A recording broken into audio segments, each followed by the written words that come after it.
Good morning. Welcome to the live session, which is titled No Limits with Body Hair. Myths are as ubiquitous, as prevalent, as pervasive as the air we breathe, permeating every aspect of our lives. In relationships, for instance, we often hear that opposites attract, or that love means never having to say sorry. These notions, while romantic, don't always hold up under scrutiny. Similarly, in the field of hair restoration surgery, it is rife with misconceptions. Many hold the belief that body hair will not grow after hair transplant,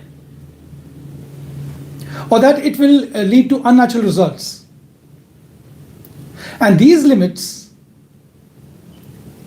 these myths, these misconceptions can deter individuals from seeking newer methods of hair transplant that are available. This keeps them from exploring viable solutions to the hair loss, especially when they have aggressive forms of baldness, grade 5, grade 6, or even grade 7 level of baldness.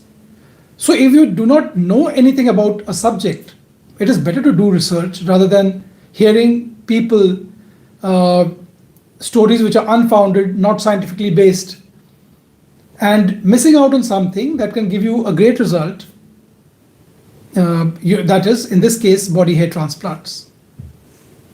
So in today's session, we are going to delve into the misconceptions that abound in the field of hair transplant surgery in particular. In particular, body hair transplants.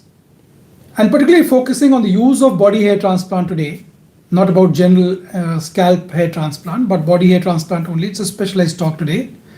And I'll be separating the fact from the fiction. I have selected 11 myths, which I'm going to dispel one after the other, and providing you with accurate information so that you can make an informed decision, a well-researched decision. Just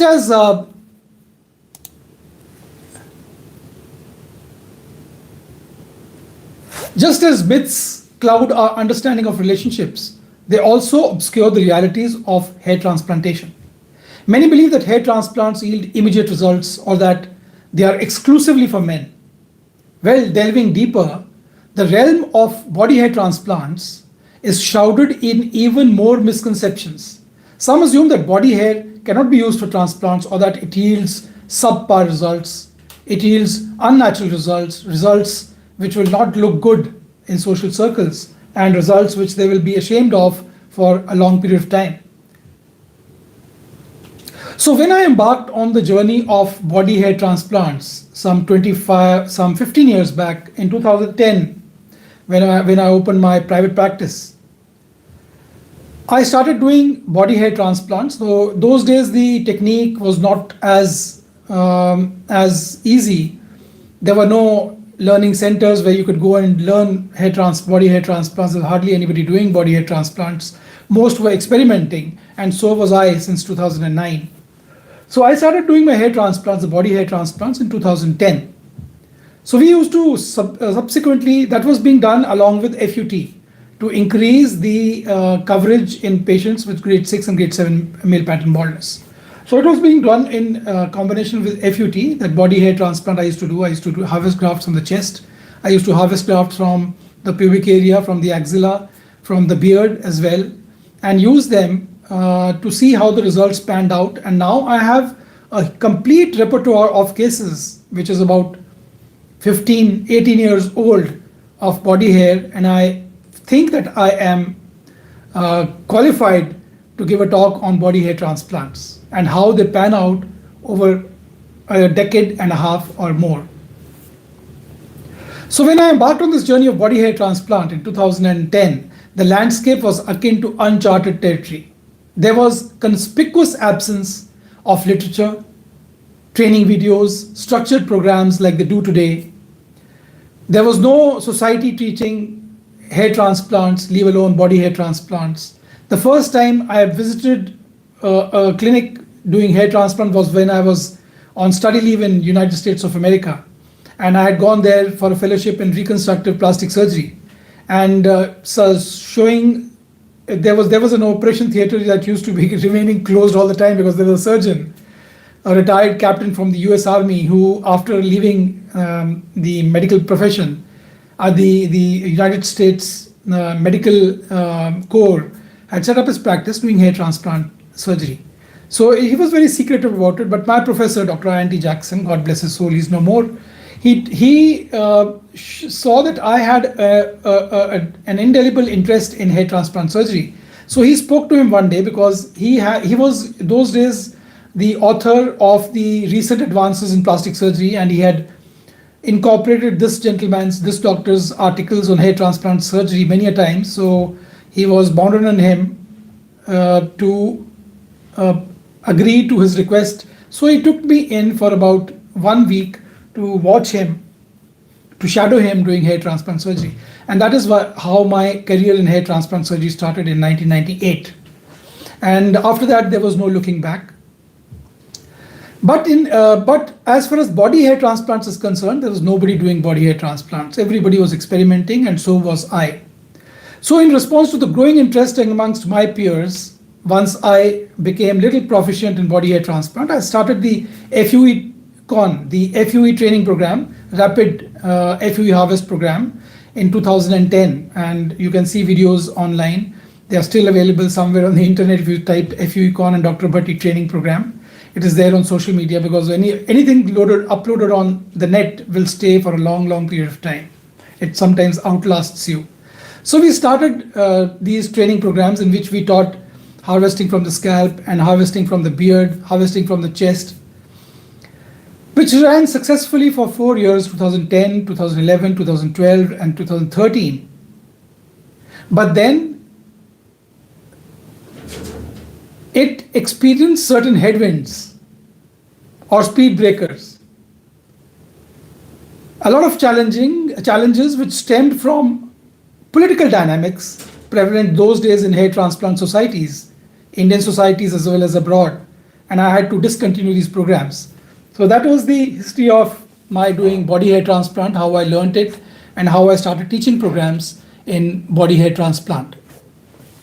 So over the years, body hair transplant has evolved significantly, dispelling many myths and misconceptions.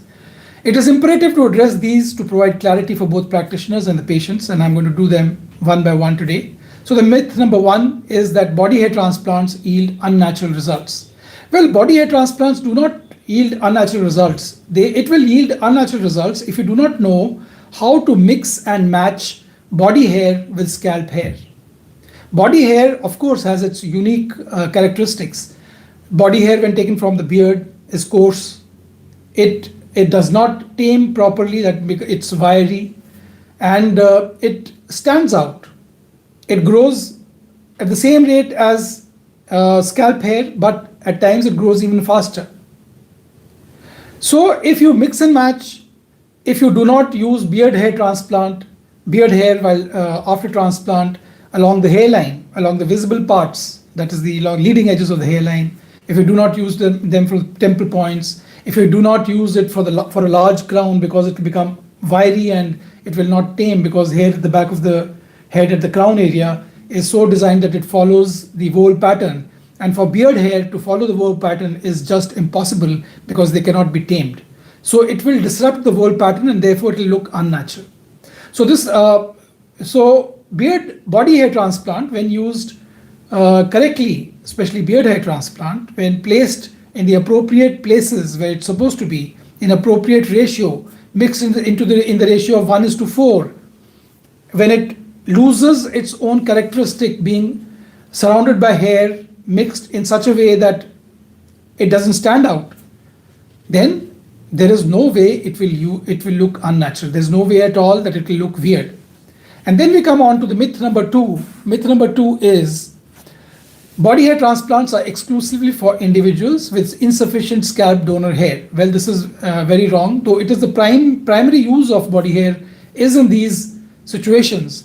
But body hair are also used in other areas like facial hair restoration. Like if you want your mustache to be restored, you will obviously use hair from the face, that is usually the shadow area of the beard. When you want your beard to be restored, you will use again from the shadow area of the beard. When you want your eyebrows to be restored, since those hair are a little thicker, and you want those hair not to have a very strong growth cycle, that is not to grow very fast. So you might take those hair from the nape of the neck or from other areas of the body like the axilla or the chest in males, not in females, or the pubic area in females, which hair does not grow too long. So you can use these hair by seeing where you are operating, what are the requirements, what are the dynamics of that area, what aesthetic result you want to achieve. So it is not always that we use body hair for extensive grades of baldness. Yes, that is the majority use, is in extensive grades of baldness, but there are other areas where we utilize body hair, of which I have told you about. Now the next myth is the procedure is painful and requires extensive downtime. No, my friend, it does not. It is not a painful procedure because we use double anesthesia. How we use double anesthesia? At times triple anesthesia. How we use double anesthesia for beard is that we first use anesthesia cream. We apply it for about 2 hours prior to the procedure, minimum 45 minutes. And then after that, we also accentuate the anesthesia by local anesthesia. And sometimes we also use in patients who are a little bit more sensitive, we use sedation. So single anesthesia is not used for body hair transplant. We use topical anesthesia, we use local anesthesia, we use at times sedation. So it is a very good, smooth process in expert hands. There's nothing to worry. I do beard hair transplant and chest hair transplants almost every other day, and it is quite a comfortable procedure. Most patients can tolerate it rather very well. It doesn't have extensive downtime. See, if you see scalp hair, if you have if you harvest the grafts from the scalp, it takes about, since the scalp is tight, it takes about two weeks for it to heal. But when you harvest grafts from the underside of the chin, that is the beard, which is a loose area of skin, this skin wounds, the circular wounds, which are 0.6, 0.7, they close very fast. They close within no time. In fact, most of my patients, after the beard hair transplant, do not go to their hotel or home with a dressing. A few of them do, yes, but most of the people do not require a dressing even on the day of the surgery. And those who do, the next day it comes off. And there is no downtime as far as your beard shaving is concerned, because I recommend that after 3 days of your beard hair transplant, you should start shaving, not across the grain, not against the grain, but along the grain, so that the crusts come off faster, healing is faster, the scar formation is lesser. And that is why there is no downtime with beard hair transplant. Even when you have got a beard hair transplant done, and since we've not done the cheeks, if your cheeks have gray hair and you want to color your hair, you're most welcome to do it.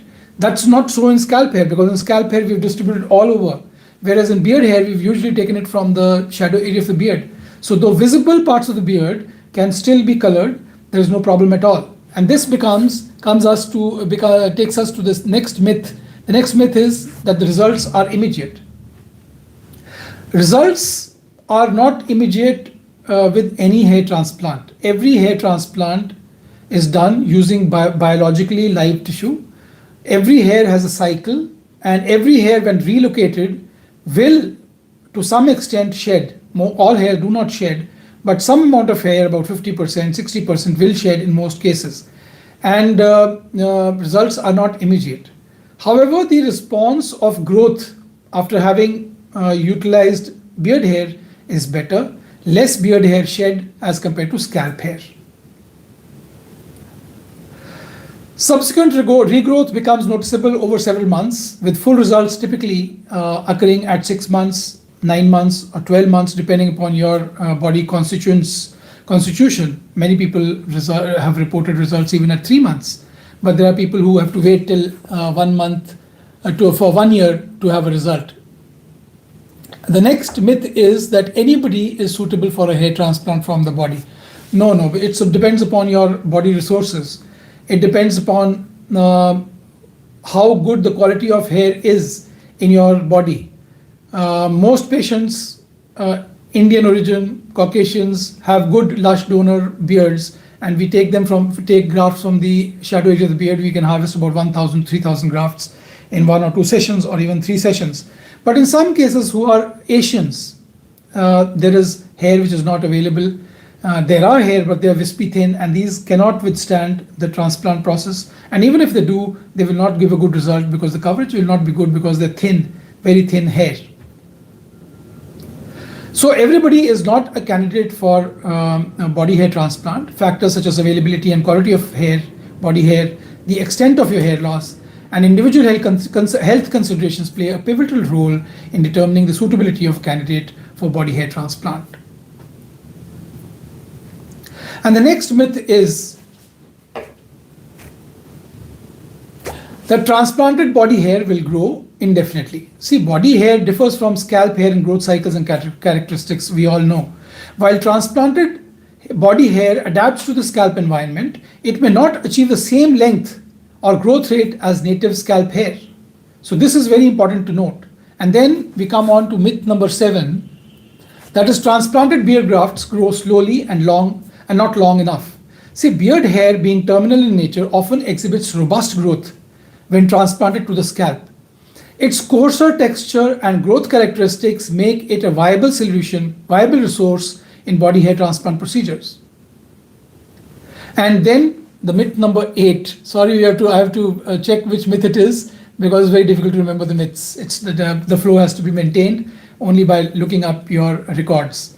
So body hair transplants are a one-time solution. No, it is not a one-time solution. Hair loss is a progressive condition. While body hair transplant addresses the current concerns of an individual, ongoing hair loss may necessitate additional treatments or procedures to maintain desired density and coverage. And then the next myth number 9. All body hair is suitable for transplantation. No, my friend, not all body hair is ideal for transplantation. Hair characteristics vary across different bodily areas. Beard hair, for instance, often provides better outcomes than chest or leg hair due to the thickness and the hair cycle, which is typical for different areas of the body. Myth number 10. Body hair transplants are only for those with male pattern baldness. No, it is not so. Rarely, it's not frequently. Rarely, body hair transplant, it can be used in cases like scarring alopecia, in cases like body hair, like I said, facial hair transplants. That includes eyebrow, beard, mustache restoration, and also in cases where the hair is silky thin, there is enough hair at the back of the head, but since the beard hair is more lush and more thick, we want to add more density behind the hairline so that you get a much better and non-see-through result after hair transplant. We may, in cases which are only grade 2 or grade 3 male pattern baldness, add beard hair into the entire planning of the procedure. The last myth is that results are not permanent. See, when performed correctly, body hair transplants offer lasting results. The transplanted hair follicles are typically resistant to hormones that cause typical hair loss, male pattern baldness, and this ensures sustained growth. So it is not true that they will fall off. In fact, if you stop finasteride, body hair are going to remain. It is only the scalp hair which will fall off if your androgenic alopecia is ongoing, if it is not stable yet. So in conclusion, body hair transplant has matured into a viable and effective solution for hair restoration. By dispelling these myths, we can better inform and guide those considering this procedure. So if you have any question about hair transplant, and particularly about body hair transplant, because that is the topic of the day, do drop a comment in the comment section below and I'll be too happy to answer them. But if you have a query of a personalized nature, it will be better addressed personally. Please become either a member of the membership club of this channel, or contact us on the numbers given above. I will put the numbers above after the live session concludes. Have a nice day and God bless you.